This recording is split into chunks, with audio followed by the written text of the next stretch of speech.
এই ৩৬-৩৭ হাজার টাকায় আইফোন হবে না। শুধু শুধু আপনি আমার সময়টা নষ্ট করেন না তো, বিরক্ত করেন না, যান ভাইয়া।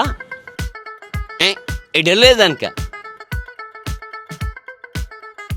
কই থেকে যে এইসব আসে। এই তারিখে চল ভাই, এবার যেন তোর হবু ভাবি রাজি হয়ে যায়।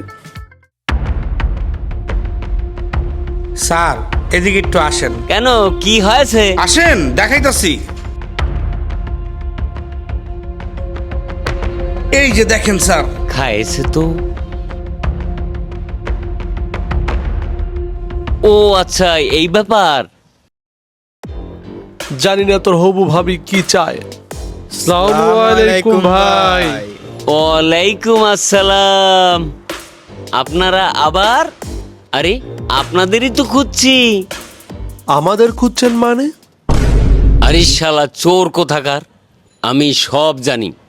আমার সাথে নাটক কম করো প্রিয়। আরে আমার ফোন চুরি করো, আবার আমার সাথেই নাটক করো।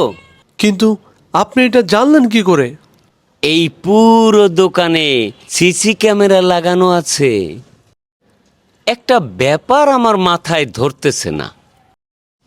প্রথমে একদিন এসে একটা ফোন আপনি নিয়ে গেলেন, পরে আরেকদিন এসে ওই ফোনটা রেখে আরেকটা ফোন নিয়ে গেলেন, আজকে আবার আসলেন।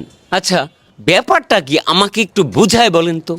ইয়ে মানে, আমার গার্লফ্রেন্ড আমার কাছে একটা আইফোন গিফট চাইছিল, কিন্তু আমার কাছে তো আইফোন কেনার মতো টাকা নাই। এর জন্য প্রথমে এসে একটা ফোন নিয়ে গেছিলাম, কিন্তু তার ফোনের কালারটা পছন্দ হয় নাই। এর জন্য দ্বিতীয়বার আসছিলাম ফোনের কালারটা চেঞ্জ করার জন্য। আরে আপনি তো অনেক ইমানদার চোর। চাইলেই তো আপনি দুইটা ফোন নিয়ে যেতে পারতেন, কিন্তু একটা রাইখা আরেকটা নিয়ে গেলেন। আচ্ছা, এখন আবার কেন আসছেন বলেন তো। এখন ওই লাস্টে যে ফোনটা নিছি না, ওইটার কাভারটা চুরি করতে আসছি।